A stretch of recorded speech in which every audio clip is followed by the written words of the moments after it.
Vamos a una porción que se encuentra en Juan, capítulo primero, Juan 1, y vamos a empezar a leer a partir del versículo 35. Juan 1:35. Mire, ayer con los matrimonios estuvieron jugando al esgrima bíblico. ¿Sí sabe qué es eso?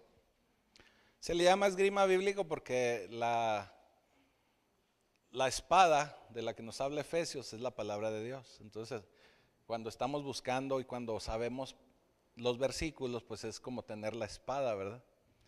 Entonces hicimos competiciones por ahí con la Biblia y créame que batallaron algunos, ¿eh?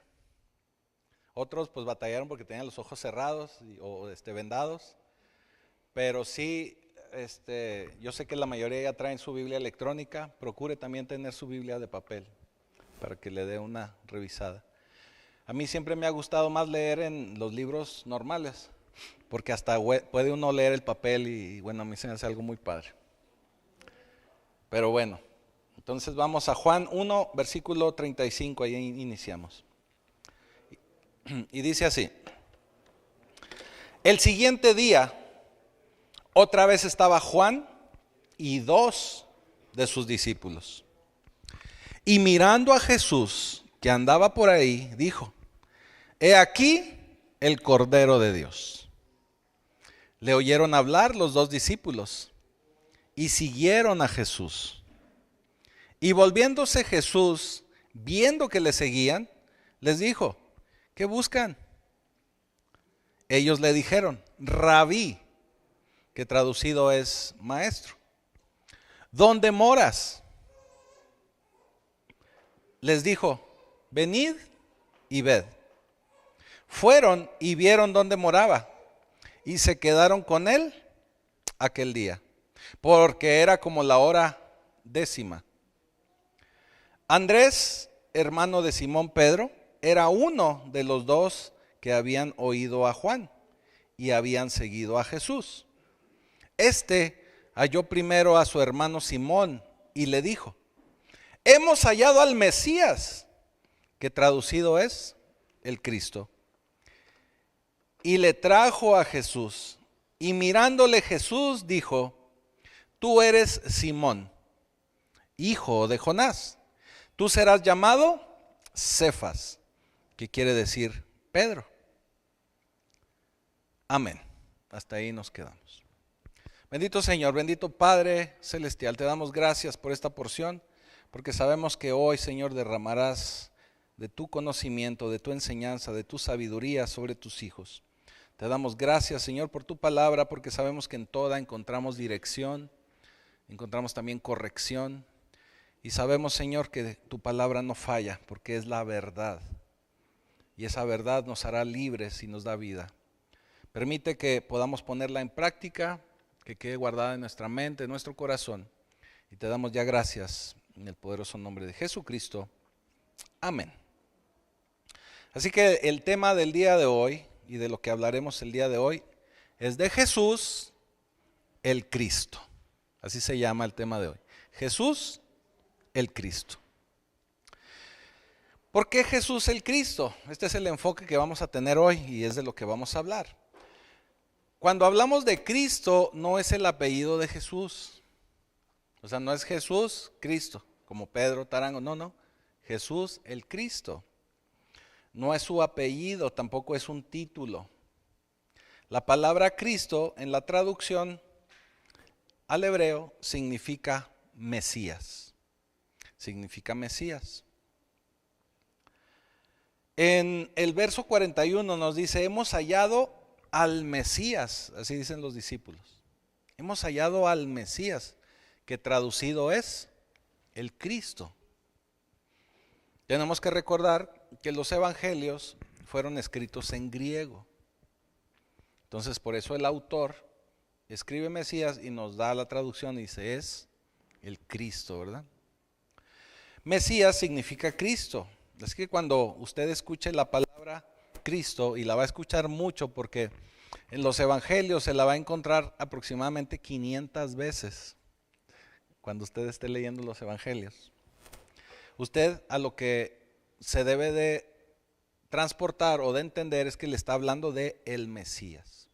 El Mesías del cual también nos habla el Antiguo Testamento.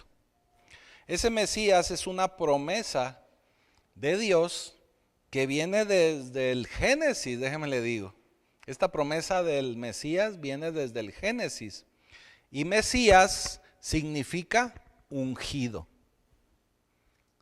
Ungido, ungido de Dios, ungido de Jehová, que también así se menciona en varias porciones en el Antiguo Testamento. La palabra Mesías entonces es ungido.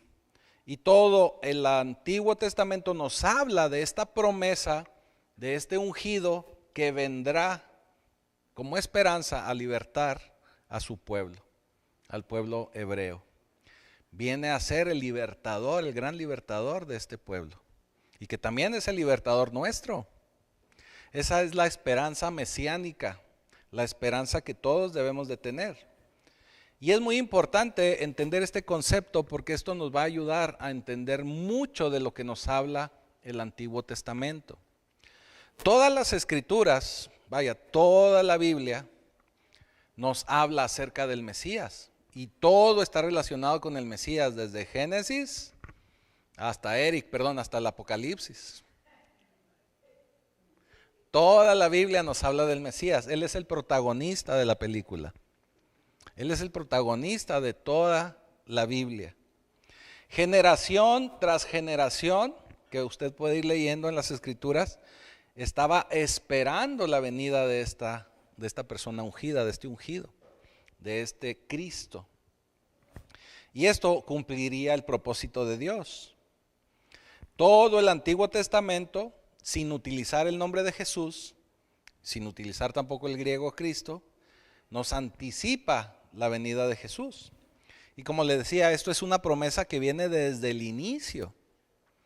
La primer porción donde podemos ver esto está en Génesis 3:15.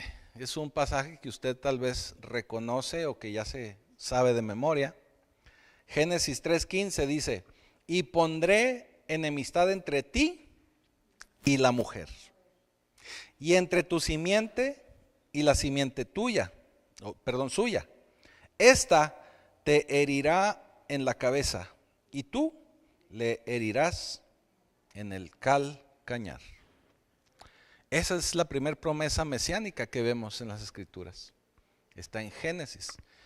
A lo que se refiere aquí, y usted debe de recordarlo, de saberlo, es cuando el Señor castiga a la serpiente y le da esta profecía o suelta esta profecía para todos nosotros, que es cuando la serpiente provoca que Adán y Eva caigan en pecado, comiendo del fruto prohibido. Esto es bien interesante porque desde esta profecía nos habla de cómo será la venida de este ungido, cómo será la venida de este Cristo. Algo bien interesante es que habla que este será un nacimiento, será el nacimiento de un hijo. Y normalmente cuando hablamos de semilla pensamos en la semilla de un hombre, que es quien tiene el esperma y es la semilla. Pero en este caso se está refiriendo a la semilla de una mujer. Por eso le dice: pondré enemistad entre ti y la mujer, entre tu simiente y la simiente suya, o sea, de la mujer. Esa sería la semilla. Así que el Mesías tiene que venir a través de esa semilla. Es algo muy interesante porque también el Señor, cuando Adán y Eva caen en pecado, a partir de ahí ellos se notan y se ven desnudos. Usted lo debe de recordar. Pero la Escritura nos muestra que Él les entrega unas pieles de animal, no se dice de qué, pero dice que les entrega unas pieles para que se cubran. Eso significa que ahí el Señor mismo elaboró o estableció sacrificio de sangre para poder cubrir el pecado de sus hijos, en este caso de su pueblo, que allí daba el inicio a Adán y Eva. ¿Qué quiere decir? Que el Señor estableció todo un sistema de sacrificios que usted lo puede ver ahí en el Antiguo Testamento, anticipándose al sacrificio máximo y final que vendría a ser por medio de Jesucristo. Entonces Él establece este sistema de sacrificios anticipándose a la venida del Mesías. Todo un régimen de fiesta, porque usted lo puede leer ahí en Levítico y lo puede leer en el Antiguo Testamento. Era toda una festividad, era toda una ceremonia con muchísimos requisitos, precisamente anticipándose a la promesa que estableció con Israel y que finalmente sería también para todo el mundo. Todo esto anticipándose a la venida del Mesías. Así que podemos ver muchas oraciones, muchos pasajes, muchas porciones de las Escrituras que nos hablan acerca de esta promesa del Mesías. Vamos a ver muchas ceremonias también en la Biblia que hablan de esta venida del Mesías. Así que es toda una anticipación de lo que vendría con este Cristo. Algo bien interesante, le dice, hemos hallado. Aquí nos dan la pauta para entender que se están refiriendo a lo que ya habían leído en el Antiguo Testamento, que muchos de ellos ya conocían de la palabra y que conocían de la profecía, y en este momento decían, lo hemos hallado. De este que hemos leído tanto, de esta promesa, de este hombre, de este Mesías que habrá de venir, ya lo encontramos. Ya lo encontramos. Era la venida del ungido. Algo también muy importante que decir es que este Mesías tiene que venir y tendría que venir del linaje del rey David. También usted lo puede leer y lo va a leer mucho ahí en el Antiguo Testamento, que habla acerca de la venida del Mesías como linaje del rey David. Y yo sé que nos da mucha flojera a veces leer todas estas listas de linajes, ¿verdad? Y toda esta descendencia. Pero para el pueblo de Israel era muy importante llevar ese registro, precisamente porque se tenía que llevar el registro, porque de ahí podían ellos darse cuenta que iba a llegar el Mesías. Era la única forma que ellos entendían que podían identificar la venida del Mesías. Por eso, también para nosotros es importante leer esas hileras y páginas de tantos nombres raros, que luego se vuelven aburridas, ¿verdad? Pero ahí están. En el año 70, hablando de estas listas, en el año 70, aproximadamente 72, un general romano de nombre Tito, no era Tito Camotito, era Tito, un general romano, destruye el templo de Jerusalén, acaba con él. De hecho, es algo que se cumple de una profecía que mismo Jesús dijo, que se destruirá el templo y no quedará piedra sobre piedra. Entonces viene este general aproximadamente en el año 70-72 y destruye este templo. Destruye este templo y destruye junto con el templo el registro civil.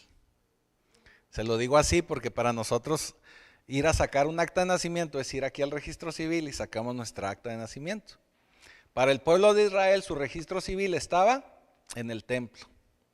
Entonces cuando ellos se presentaban en el templo a presentar a los bebés, que era también una costumbre judía, que después de la circuncisión y los se presentaban en el templo, se anotaba el registro.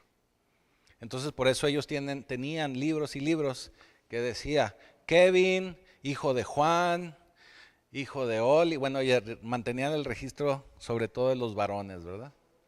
De los varones. Y así se iban, ¿verdad? Pum, pum, pum. Ese era el registro que llevaban.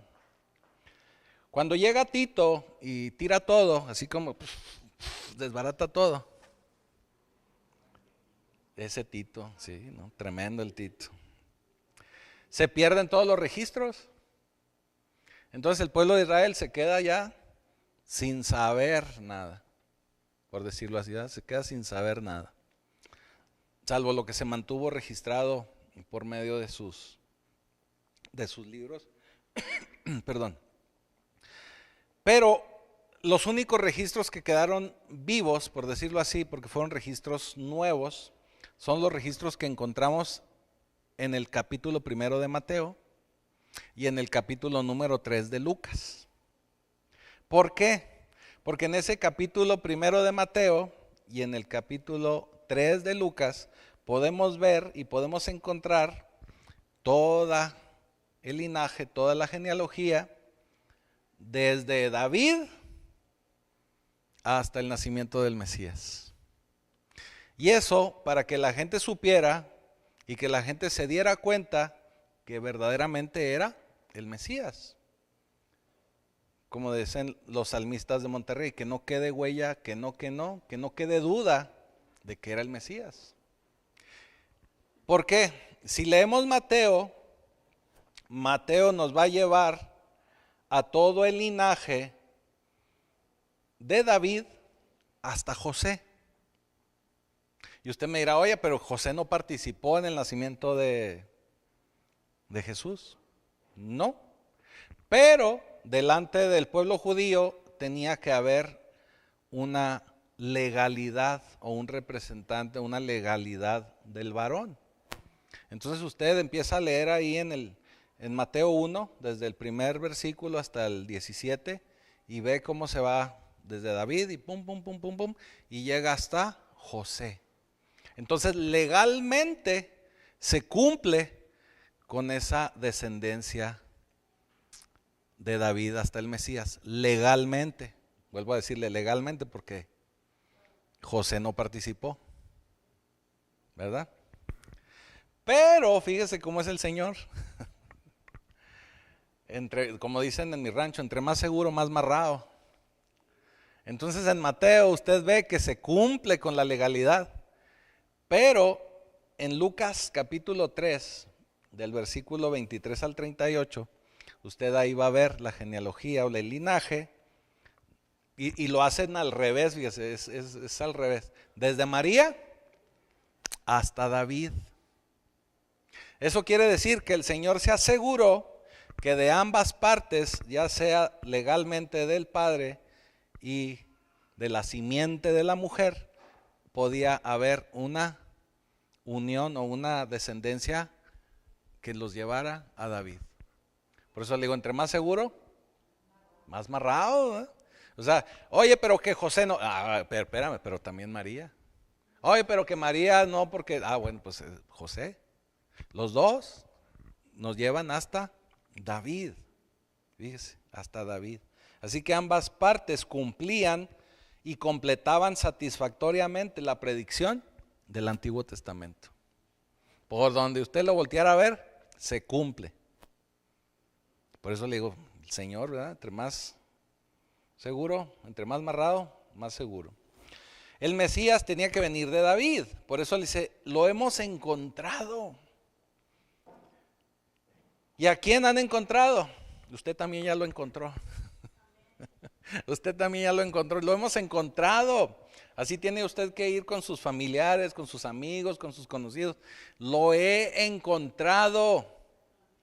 Al Mesías, a la promesa, aquel que nos dará libertad y nos dará vida. Al ungido hemos encontrado. Para poder hablar del ungido, obviamente tenía que recibir unción, o sea, se le tenía que ungir.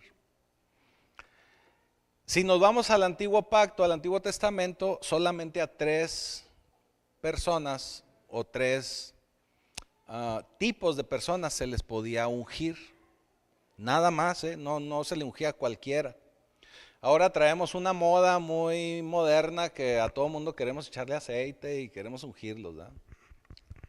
Pero en el Antiguo Pacto solamente se ungía a 3 tipos de personas. Se ungía a los profetas, se ungía a los sacerdotes y se ungía a los reyes. Nada más. No andaban ahí con la botellita de aceite ungiendo a todo mundo.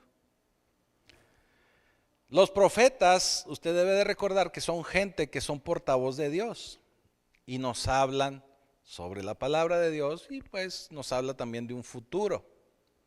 En la actualidad se ha distorsionado mucho esta labor de profeta, pero un profeta moderno tiene que hablarle a usted de la Escritura, tiene que hablarle a usted de la palabra de Dios y tiene que darle a usted dirección y tal vez hablarle de ese futuro, pero apegado a la palabra de Dios. No, si le están diciendo que se va a ganar una casa y la lotería y que se va a ir a Europa, eso no viene de Dios. Si le dice que se va a casar, no, tampoco viene de Dios. O sea, tiene que hablarle palabra de Dios. Si va ligado a una palabra de Dios, ok, está bien. Pero tiene que ir apegado a la palabra de Dios. Y esa palabra de Dios sirve para darnos dirección, eso nos da futuro. Porque si está diciendo, oye, andas caminando chueco, camínale por acá, eso nos da futuro porque ya nos está enderezando y nos está redirigiendo. Eso es profético. Los sacerdotes, y aquí, perdón, así es, confronta.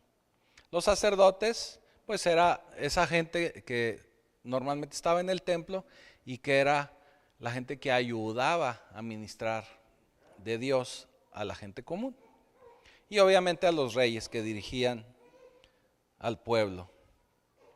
Cuando el Mesías vendría, y esto viene también por medio de la palabra del Señor, el Mesías tendría esos tres roles. O sea, el Mesías tendría que venir a cumplir los tres roles. Y eso lo podemos ver también en las Escrituras. Es algo bien interesante. En el caso de Jesús, quien unge a Jesús es el Espíritu Santo. Lo vemos cuando Él es bautizado en Mateo 3:16, nos lo describe. Y dice, Jesús después que fue bautizado, subió luego del agua y he aquí los cielos le fueron abiertos. Y vio al Espíritu de Dios que descendía como paloma, no dice que era paloma, dice como paloma, y venía sobre él. En ese momento, él recibe esa unción de parte de Dios, de parte del Espíritu Santo. Eso significa que el cielo se abre para ungir a Jesús por medio del Espíritu Santo. Y fue ungido para cumplir los tres roles de los cuales le acabo de mencionar. Así que cuando usted escuche a Jesucristo, o escuche hablar de Jesucristo, o Jesús Cristo, como también alguna gente dice, no piense que se trata del apellido de Jesús. Es porque es ungido, porque es el Mesías, y porque debe llevar esos tres papeles para los cuales lo envió el Padre. Porque los tres papeles que tiene que cumplir como Mesías nos ayudan a nosotros y son indispensables para que nosotros podamos tener una relación con Dios. Acuérdese, el primero, ¿a quién ungían? A los profetas. Entonces Jesús fue ungido como profeta. Significa que Jesús hablaba la palabra de Dios. Es su vocero. Es quien daba esa palabra de Dios, daba dirección sobre el futuro o planes de Dios. Y podemos ver en los evangelios que él dio varias profecías. Ahorita yo le mencioné una de ellas, que él dijo que el templo iba a ser derribado y no quedaría piedra sobre piedra. Y fue algo que se cumplió. Fue un hecho profético que podemos ver que se cumplió. Algo también muy interesante, a mí se me hace muy padre esto, hasta me emociona, es que cuando leemos a los profetas del Antiguo Testamento, ellos siempre decían, es que Dios dice, así dice Dios. Sí, sí lo han leído, ¿verdad? En algunos pasajes. Cuando Jesús hablaba, él decía, yo les digo,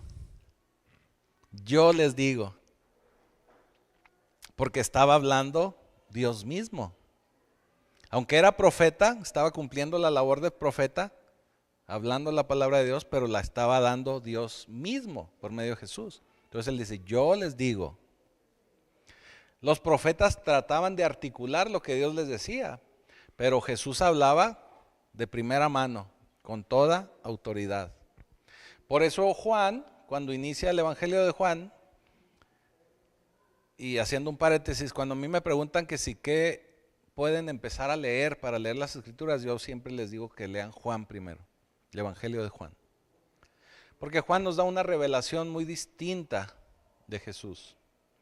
Y dice Juan 1:1, en el principio era el Verbo, y el Verbo era con Dios, y el Verbo era Dios. O sea, está hablando de Jesús. Jesús es el Verbo.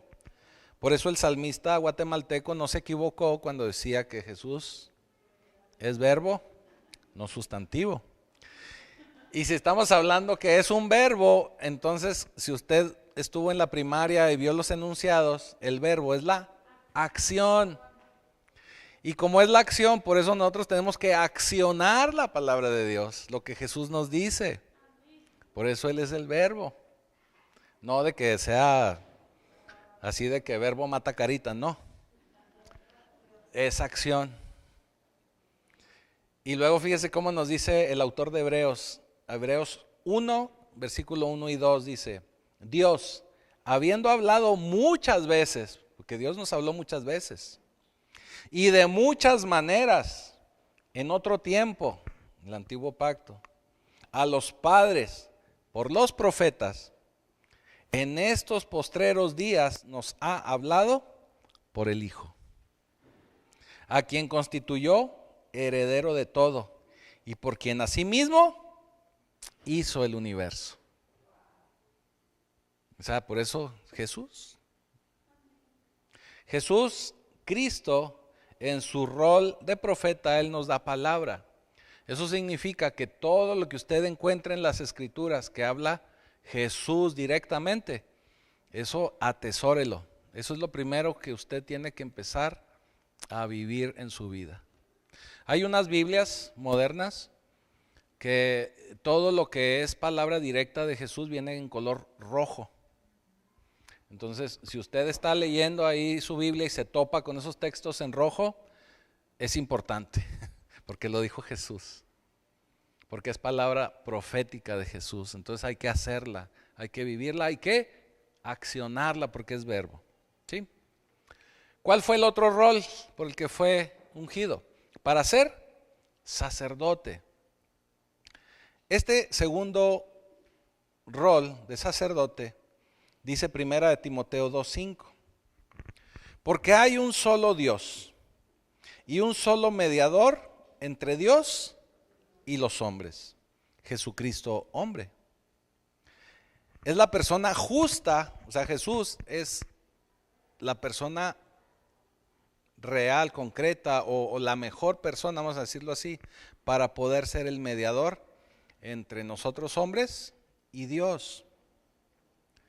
Hebreos 2:17 dice, por lo cual debía ser en todo semejante a sus hermanos, o sea, a nosotros. Eso quiere decir que Jesús fue 100% hombre, igual que cualquiera de nosotros. Para venir a ser misericordioso y fiel sumo sacerdote en lo que a Dios se refiere, para expiar los pecados del pueblo. ¿Qué nos está diciendo aquí el autor de Hebreo? Nos está diciendo algo bien interesante. Todos sabemos que Jesucristo es el camino, es la verdad y es la vida. Y que nadie viene al Padre si no es por medio de Él. Eso significa que Él es el único pontífice, o sea, es el único puente para llegar a Dios. O sea, no, si usted escucha la palabra, la ha escuchado, ¿verdad? La palabra pontífice significa puente. Pero a esa persona que le dicen pontífice, ese no es el puente para llegar a Dios. El puente, el único puente para llegar a Dios es Jesucristo. Él sí es ese puente para llegar a Jesús. No solo es el sacerdote, sino que también es el sumo sacerdote. ¿Quién era el sumo sacerdote? El sumo sacerdote era el sacerdote principal del templo. Y Hebreos 4:14 nos habla y dice así, por tanto, teniendo un gran sumo sacerdote que traspasó los cielos, Jesús, el Hijo de Dios, retengamos nuestra profesión, porque no tenemos un sumo sacerdote que no pueda compadecerse de nuestras debilidades, sino uno que fue tentado en todo según nuestra semejanza, pero sin pecado. Acerquémonos pues confiadamente al trono de la gracia para alcanzar misericordia y hallar gracia para el oportuno socorro. Además de ser sacerdote, es declarado sumo sacerdote. Y no solo eso, sino que también nos dice que es un sumo sacerdote según el orden de Melquisedec. Dice Hebreos 5:10, es donde lo menciona. Dice, fue declarado por Dios sumo sacerdote según el orden de Melquisedec. ¿Qué significa esto? Porque luego ya empieza uno a meterse con nombres y dice uno, ay, pues qué rollo traen. Y esto qué bicho les picó, ¿verdad? El ser del orden de Melquisedec se refiere a que es un sacerdocio permanente, o sea que no se perdía, que se mantiene en todo momento como sacerdote. Pero el autor lo explica más profundamente y él por eso lo dice, Melquisedec, que también era rey y que trajo victoria a Abraham. Usted debe recordar esa historia de Melquisedec. Entonces, si entendemos este sacerdocio de Jesús como el sacerdocio de Melquisedec, él viene a traernos refrigerio y viene a traernos victoria a nosotros, así como lo hizo Melquisedec con Abraham. Si entendemos que entre nosotros y Dios está Jesucristo, pues nos podemos acercar confiadamente delante de Dios. Déjeme se lo explico un poquito más a fondo. Me voy a meter a teología. Empiece a tomar notas porque va a haber examen. No se crea. Dios Padre, sabemos que Él lo sabe todo, ¿verdad? Él es omnisciente, o sea, Él todo lo conoce. No hay un tema que usted hable con Dios o que usted le refiera a Dios que Dios no lo sepa, que Dios no lo conozca, Dios lo conoce todo. A eso se refiere o nos referimos cuando decimos que Dios es omnisciente. Él todo lo sabe. Conoce todas las situaciones. Nos conoce a todos nosotros y conoce más detalladamente inclusive que nosotros mismos nuestras vidas. Pero Dios está limitado en algo. No me vea feo si está limitado en algo. Dios está limitado por su experiencia. Y le voy a explicar por qué. Él no puede estar limitado en conocimiento porque lo conoce todo, lo acabamos de decir, es omnisciente. Pero Dios no conoce el pecado. Sabe del pecado, sabe lo que es el pecado, pero no ha experimentado el pecado. ¿Sí me está explicando? Entonces Él está limitado en ese conocimiento. Entonces, por lo tanto, Él envía al Hijo, a Jesús, al ungido, al Cristo, para poder experimentar esos sentimientos que a veces nosotros experimentamos, como soledad, como dolor, inclusive la propia muerte. No pecado, porque Él fue puro, limpio hasta la muerte. Él se mantuvo sin pecado hasta la muerte.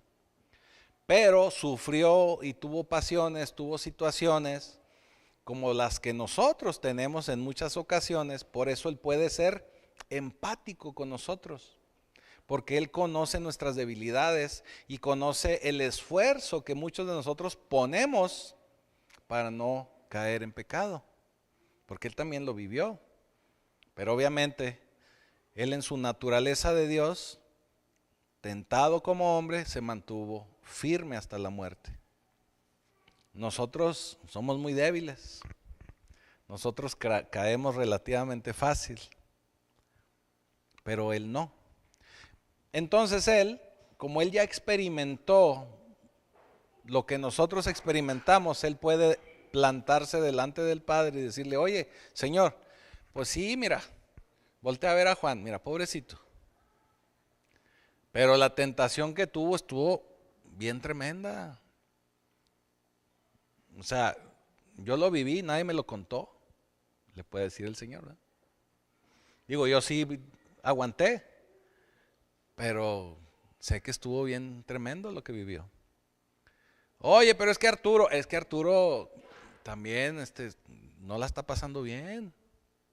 Yo también sentí dolor, sentí soledad, sentí miedo y sé que no está fácil. ¿Sí me estoy explicando? Entonces Él se pone de nuestra parte en ese aspecto, pero también tenemos que recordar que también Él es justicia. Entonces Él dice, ok, bueno, sí, eso que en lo que cayó Martín, eso estaba bien, papá, eso estaba bien peluches, o sea, a Martín sí regáñalo, porque también es justicia. ¿Sí me explico? Así que, perdón, Él es nuestro perfecto intercesor y Él es nuestro puente con Dios. Número 3, la tercera área de este Mesías, del ungido, era el ser rey. David fue ungido como rey. Y si él venía de esa descendencia de rey, él venía con ese linaje como único y perfecto heredero para ese reinado. Y ese reinado eterno que tiene él ahora, ¿verdad? Por eso en Apocalipsis 19:16 dice, y en su vestidura y en su muslo tiene escrito este nombre, Rey de Reyes y Señor de Señores. Se tenía que cumplir esta parte también. En Apocalipsis 11:15 dice, el séptimo ángel tocó la trompeta y hubo grandes voces en el cielo que decían, los reinos del mundo han venido a ser de nuestro Señor y de su Cristo, de su ungido, ¿se acuerda? De su Mesías, y Él reinará por los siglos de los siglos. Usted me dice, bueno, pero Apocalipsis, bueno, en Efesios 1:10, y el plan es el siguiente, a su debido tiempo Dios reunirá todas las cosas y las pondrá bajo la autoridad de Cristo, todas las cosas que están en el cielo y también las que están en la tierra. Vaya, cada uno de estos títulos están relacionados al ungido, al Mesías, al Cristo. Así que la unción es el nombramiento oficial para la vida de Jesús. Si usted rechaza a Cristo, está rechazando al ungido de Dios. Por eso le estoy explicando y le estoy hablando de este tema, porque a veces escuchamos las palabras y no les damos el peso y el significado que realmente tienen. Tenemos que recordar que Cristo es Mesías, pero que también es el ungido. Es el ungido de Dios. Así que no solo, si usted no reconoce a este ungido, no solo pierde la pertenencia con el Señor, sino también usted puede perder todos los beneficios que ese ungido de Dios le va a entregar a usted. Precisamente ayer platicaba con unas personas y hablábamos el tema de perder la salvación. Entonces le digo, realmente la salvación, hasta mi entender, no se pierde, porque esa es la promesa. Pero la escritura está plagada de pasajes donde nos dice, y el que resultara vencedor, y el que venciere. Y luego Pablo viene a terminarla de rematar diciendo, hay que cuidar la salvación con temor y temblor. Entonces yo no le puedo asegurar, pero que la podamos perder, ¿no? Realmente no hay algo que nos lo diga así directamente, pero ¿para qué se arriesga? Pues cuídela, échele ganas, échele ganitas. Acuérdese lo que acabamos de ver, entre más amarrado, más seguro. Entonces, no se arriesgue, mejor retenga. Si usted empieza a experimentar al ungido, cuando usted le permite al ungido, usted lo va a empezar a experimentar. Cuando usted le permita a ese ungido que opere en su vida. Jesús es el ungido en estas tres áreas, recuérdelo. Así que la pregunta que tal vez algunos se están haciendo es ¿cómo obtenemos pues a este ungido? ¿O cómo lo podemos tener en nuestra vida? ¿O cómo yo puedo recibir de su amor, de su gracia, de su unción, ahora sí, por medio de Él? Pues tener su presencia, su palabra, y que con su autoridad yo me pueda conectar con el cielo. Digo, porque es la pregunta que todos nos hacemos, ¿verdad? Todos queremos la bendición de Dios. Y dígame si no es cierto. Todos andamos buscando la bendición de Dios. El problema es que no todos nos queremos comprometer. El problema es que no todos resistimos el mantenernos firmes en ese compromiso. Eso es lo que se vuelve un problema y eso es lo que se vuelve el reto, ¿verdad?, a vencer. Pablo lo explica de esta manera, Gálatas 2:20, dice, Gálatas 2:20. Con Cristo estoy juntamente crucificado y ya no vivo yo, mas vive Cristo en mí. Lo que ahora vivo en la carne, lo vivo en la fe del Hijo de Dios, el cual me amó y se entregó a sí mismo por mí. ¿Cómo podemos entender este pasaje de Pablo? Siempre que se habla de sacrificio, y yo se los he mencionado aquí en varias ocasiones, y que habla de crucificarnos, se refiere de muerte. Y esa muerte no quiere decir que usted vaya y se clave en una cruz, ¿verdad? O que se muera usted físicamente, sino que usted tiene que morir a su voluntad para empezar a vivir en la voluntad de Jesús. En la voluntad de la letrita roja que le digo que ahí debe de estar en su Biblia. En esa voluntad es en la que tiene que empezar a vivir. El crucificarse es morir a nosotros y empezar a vivir en la palabra de Dios, en lo que el Mesías nos dice, en lo que el Mesías nos pide que hagamos. Así que yo espero que a partir de hoy usted entienda que Jesús es el ungido y que debemos de crucificarnos junto con Él, morir a nosotros mismos para que Él pueda vivir en mi vida, para que Él pueda reinar en mi vida, para que ahora usted viva de acuerdo a cómo vive el ungido. Ahora fíjese, vamos a hacer un experimento. Bueno, no es experimento, vamos a hacer un ejercicio. Ponme otra vez Gálatas 2:20. Ahí está, ok. Vamos a cambiar la palabra Cristo por la palabra ungido, ¿ok? Entonces, ¿cómo quedaría? Sería algo así.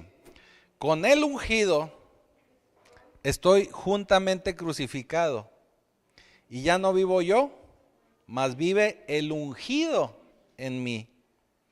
Y lo que ahora vivo en la carne, lo vivo en la fe del ungido, el cual me amó y se entregó a sí mismo por mí. Eso significa que Cristo significa Mesías y Mesías es el ungido. Y el ungido viene a ser profeta, sacerdote y rey. Así que todos y cada uno de nosotros tenemos que estar unidos a Cristo. Tenemos que estar unidos al ungido. Y mire, déjeme, voy cerrando con esto. En estas fiestas o en estas fechas de Navidad, es un muy buen tiempo para nosotros reflexionar, pero para también invitar a mucha gente a que venga a Cristo.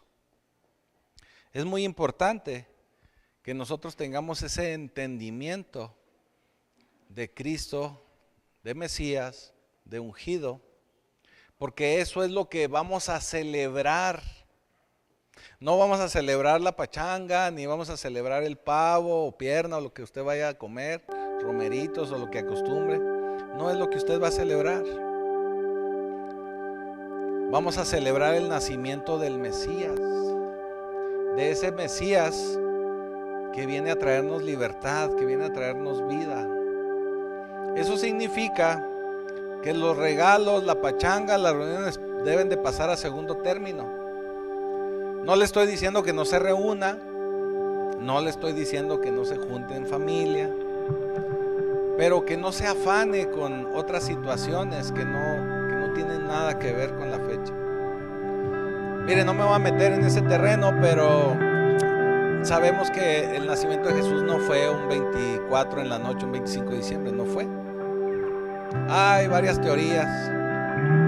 Una de las más acertadas es una que se basa de acuerdo a las fechas sacerdotales que vemos en las escrituras y en las fechas que le tocaba a Zacarías, al papá que viene a ser el papá de Juan el Bautista, estar en el templo. Y le digo, no me voy a meter ahorita en ese terreno, porque si no nos tardamos muy buen rato más. Y de acuerdo a esas fechas, que esas sí las podemos rastrear un poquito, se dice que el nacimiento de Jesús pudo haber sido en septiembre. Pero no me voy a meter en ese rollo, ya nomás le dije esto para irnos tranquilos. Entonces, así como tampoco no es la fecha exacta, el celebrar con regalos y todo eso tampoco es lo correcto. Tenemos que reunirnos a pensar en lo que el Señor vino a hacer por nosotros y lo que hace por nosotros. Son tiempos sí de celebrar en familia, sí de bendecir a la familia, de estar con ellos, de convivir. Pero eso es lo más importante, el poder estar con ellos y convivir. Y en ese tiempo usted aproveche para platicarles del Mesías, para compartirles de lo que ha hecho el Mesías por usted, el Cristo por usted en su vida. Eso vale más que muchos versículos bíblicos, créanme, porque eso es testimonio. Miren, los primeros años de la iglesia primitiva, o vaya, los primeros discípulos de Jesús, no había Biblia, no habían evangelios, y era cuando más creció, hasta la fecha, es cuando más creció el número de gente que empezó a seguir a Jesús. ¿Sabe por qué? Porque Él venía a traerles esa esperanza. Y lo que estos primeros discípulos predicaban y enseñaban era ya sea lo que habían visto al caminar con Jesús o lo que Jesús había hecho en ellos, en su vida. Y eso era lo que predicaban, eso era lo que enseñaban. Así que un testimonio suyo en su familia, con su familia, puede hacer mucho. No necesita saberse versículos bíblicos, nada más hable de los beneficios de poder tener al Mesías, al ungido de Jehová en su vida. Y un comercial más, no tiene mucho que ver con el tema que hablamos ahorita, pero sí con las fechas de Navidad. Hay una película nueva que pusieron por ahí en Netflix que se llama María. No sé si algunos de ustedes ya intentaron verla o la vieron. Mire, yo intenté verla porque me preguntaron que si cómo la veía y que si qué tan real era o qué tan apegada a las escrituras estaba. Y créame que no aguanté ni 20 minutos. La quité, no la terminé de ver. Está muy fuera de la realidad, está muy distorsionada, está muy perdida. Entonces se lo digo porque hubo gente que me preguntó, y aquí mismo de la congregación. Entonces, si la puede evitar, no le va a pasar nada, mejor. Porque trae un trasfondo le transgiversan muchas cosas. Fíjense, en los primeros minutos que la vi, pude darme cuenta que plantean el nacimiento de María como si fuera el nacimiento de Isaías. Y luego ya cuando está próximo el nacimiento de Jesús, está el rey Herodes, y apenas van a ser Jesús y apenas van a ser Juan, y ya Herodes está unido con una mujer que se llama Salomé, y ya anda pidiendo la cabeza de no sé quién ahí o sea, está todo distorsionado. Entonces, si la puede evitar, evítela. no está pegada a la Biblia. Con eso cierro, ¿verdad? Con eso le termino. Entonces, bueno, me tomé la libertad de hablarle de la película porque me preguntaron, ¿verdad? Pero bueno, entonces tenemos que identificarnos con Cristo, hermanos. Tenemos que identificarnos con el Mesías. Y estas fechas son una muy buena fecha para que usted hable acerca de lo que el ungido de Jehová ha hecho en su vida. Tenemos que llegar a más gente. Tenemos que ayudar a que más gente venga a Cristo. Mire, los tiempos cada vez están más duros. Los tiempos cada vez están más feos. En estas fechas ha habido muchos suicidios y mucha gente que cae en depresión y en situaciones no muy agradables.